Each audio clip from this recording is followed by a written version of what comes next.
জানি না এখন পর্যন্ত, বা অন্তত খোঁজ নিয়ে নেওয়া হয়। যদি করেও থাকেন সেটা আমার গোচরে আসেনি।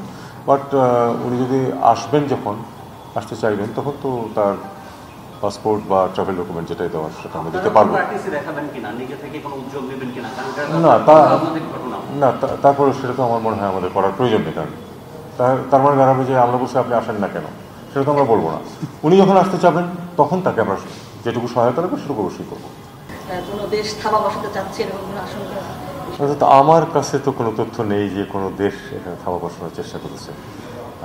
ভেতরে যদি কারো কিছু থেকে থাকে সেটা তো তথ্য আমার কাছে পৌঁছে নেই। কাজে এটা আমার মনে হয় এ পর্যন্ত থাকাই ভালো। আমার মনে হয় না এটার মাঝে কোনো আন্তঃসম্পর্ক আছে। আমরা জানি যে জাপান কিন্তু বিভিন্ন সময় বারবার ক্ষমা প্রার্থনা করেছে তাদের সৈনিকদের কার্যকলাপের জন্য। এটা নিয়ে তো যে রেজিম জাপানে তখন ছিল তাদেরই তো মানে যুদ্ধের অপরাধটা তো তারা করেছে। আমরা যেমন দেখি যে নাৎসিদের বিরুদ্ধে কোনো কিছু বললে কিন্তু জার্মানি বরং আগ বাড়িয়ে নিজেরাও সেটাতে অংশগ্রহণ করে।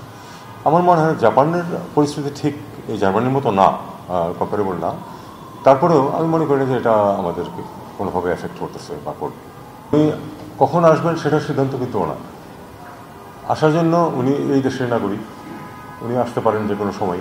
আসার জন্য যদি তার ট্রাভেল ডকুমেন্টস নিয়ে কোনো সমস্যা থাকে সেটা আমরা সমাধান করবো, কিন্তু সিদ্ধান্ত তো তার নিতে হবে। জানি না এখন পর্যন্ত, বা অন্তত খোঁজ নিয়ে নেওয়া হয়। যদি করেও থাকেন সেটা আমার গোচরে আসেনি। বাট উনি যদি আসবেন, যখন আসতে চাইবেন, তখন তো তার পাসপোর্ট বা ট্রাভেল ডকুমেন্ট যেটাই দেওয়ার সেটা আমরা দিতে পারবো।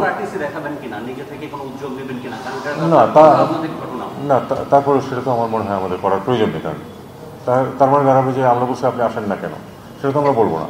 উনি যখন আসতে চাবেন তখন তাকে আমরা যেটুকু সহায়তা লাগবে সেটুকু অবশ্যই করবো। মাননীয় উপদেষ্টা 1 বছর আগে মানে সাবেক পলাতক প্রধানমন্ত্রী শেখ হাসিনাকে ফেরানোর জন্য ভারতকে একটা চিঠি দেওয়া হয়েছিল।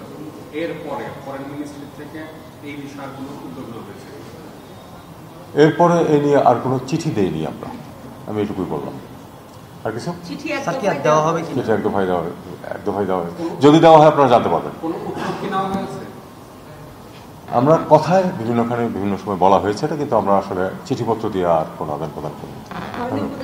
একটা প্রশ্ন বারবারই এই প্রশ্নটা আসে আসলে, যে এখনো অনেকগুলো দেশের সাথে আসলে সম্পর্ক, বিশেষ করে ভারতের সাথে এখনো সম্পর্ক স্টাক এবং একই রকম।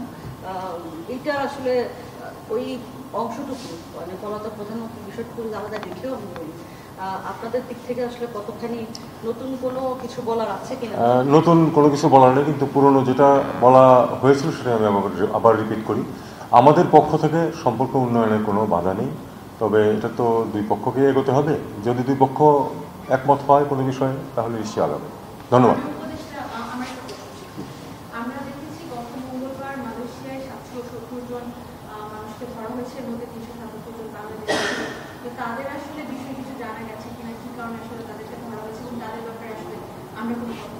আমাদের মিশনের ব্যাপারে খোঁজখবর নিচ্ছে, দেখা যাক ফলাফল কী দ্বারা। একটা জিনিস আপনারা খেয়াল করে দেখুন যে অর্ধেক কিন্তু প্রায় বাংলাদেশে।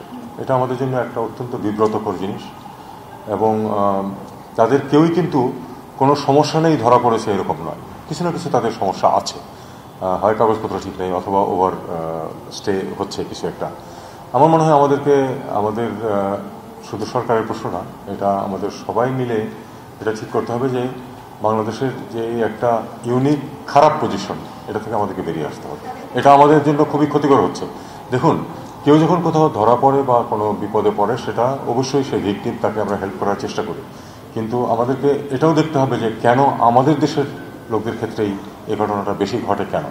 এবং সেটার কারণের মধ্যে একটি আমি আপনাদেরকে বলতে পারি, সেটা হলো যে আমাদের অভিবাসন ব্যয় অত্যাধিক এবং বেআইনিভাবে অত্যাধিক।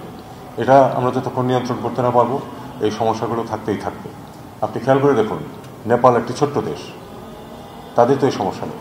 তাদের লোকজন যায় এবং ফিরে আসে, চুপচাপ কাজ করে, কোনো বেআইনি কাজ কিছু করে না, কারণ তারা অত্যন্ত কম পয়সা যেতে পারে। কেন কম পয়সা যেতে পারে? কারণ তাদের যে এজেন্টরা, তারা তাদেরকে এভাবে এক্সপ্লয়েট করে না। আমাদের এজেন্টরা শুধু এখানে নয়, তারা যেসব দেশে শ্রমিকরা যায় বা কর্মীরা যায়, সেখানেও একটা র্যাকেট গড়ে তুলেছে, যে কারণে অনেক বেশি পয়সা দিতে বাধ্য হয় আমাদের যারা যায় তারা। তো এই জিনিস থেকে আমরা যতক্ষণ বের হতে না পারবো আমাদেরকে অহরহ এই ধরনের সমস্যার সম্মুখীন হতে হবে এবং আমাদের যে পলিটিক্যাল ক্যাপিটাল তার অনেকখানি ব্যয় হয়ে যাবে এই বেআইনি কার্যকলাপ থেকে লোকদেরকে উদ্ধার করতে। ধন্যবাদ। এখনো তেমন কিছু ঘটেনি। প্রথম কথা হলো যে কারা নির্বাচন করতে পারবে না পারবে এটা একেবারেই নির্বাচন কমিশনের বিষয়, আমি নিয়ে একটি কথাও বলবো না। আমি শুধু এইটুকু আপনাদেরকে জানাতে পারি যে ইইউ থেকে প্রাক নির্বাচনী একটি দল এসে ঘুরে গেছে, এ পর্যন্ত এটুকুই তথ্য। আর নির্বাচন তো এখনও বেশ দেরি আছে, আমরা জানি যে এগুলি ফাইনালাইজ হয় আসলে একেবারেই কয়েকদিন আগে পর্যন্ত। এটা নির্বাচন কমিশনের বিষয় এবং যারা নির্বাচন কন্ডাক্ট করবেন, সহায়তা করবেন তাদের বিষয়। এ নিয়ে আমি এই মুহূর্তে আর কোনো কিছু বলার মতো আমার কাছে তথ্য নেই।